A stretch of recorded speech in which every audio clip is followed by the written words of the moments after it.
তো আমি তো আপনাদেরকে প্রথমে পিন্টারেস্ট অ্যাপ্লিকেশনটি ওপেন করে দেখাই। তো আমরা পিন্টারেস্ট অ্যাপ্লিকেশনে ঢুকলাম। ঢোকার পর দেখতে পাচ্ছেন অল্প একটু লোডিং হওয়ার পর দেখতে পাচ্ছেন এখানে লেখা ঠিক এইরকমই কিন্তু দেখাইতেছে। তো আপনাদেরও যদি এরকম সমস্যা হয়ে থাকে তাহলে আমি কিন্তু আজকের এই ভিডিওটা সম্পূর্ণ আপনারা দেখলে বুঝতে পারবেন। সেই উদ্দেশ্য নিয়ে আমার এই ভিডিওটা তৈরি করা। আমাদেরকে এখন যেতে হবে প্লে স্টোরে।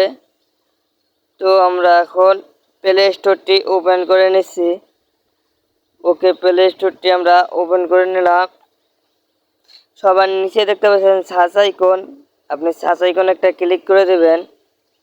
সার্চ আইকনে ক্লিক করার পর উপরে দেখতে পাচ্ছেন সার্চ অ্যাপস অ্যান্ড গেমস, আপনি ওখানে ক্লিক করে দেবেন। ওকে, ওখানে দেওয়ার পর এখানে আপনাকে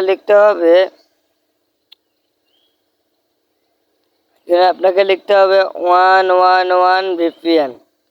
ওকে, আপনি 11 ভিপিএনটা লিখবেন এবং আপনি 11 ভিপিএনটা ডাউনলোড করে নেবেন, কারণ 11 ভিপিএনটা যে দেখতে পাচ্ছেন আমার ডাউনলোড করা আছে। আমি ওপেন করে নিচ্ছি, আপনারা ভালো করে দেখে নিন।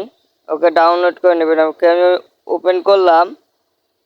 ওপেন করার পর এপাশে যে চাবিটা আছে চাবিটা আমি অন করে দেবো। ওকে, আমি অন করে দিলাম। অন করে দেওয়ার পর দেখতে পাচ্ছেন আমার কন্ট্যাক্ট হয়ে গেল। তো এখন আমি এখান থেকে বের হয়ে তো আমরা আবারও সেই পিন্টারেস্ট অ্যাপ্লিকেশনটি ওপেন করে নেব। তো আমরা এখন পিন্টারেস্ট অ্যাপ্লিকেশনটি ওপেন করলাম। ওপেন করার পরে অল্প একটু কি লোডিং নেবে। লোডিং নেওয়ার পর দেখতে পাচ্ছেন আমার সামনে দেখতে পাচ্ছেন পিন্টারেস্ট অ্যাপ্লিকেশনটা কি ওপেন হয়ে গেল। আমি এই সমস্ত ফটো একটু বেশি সার্চ দিই, এই জন্য ফটোগুলো আমার সামনে এসেছে।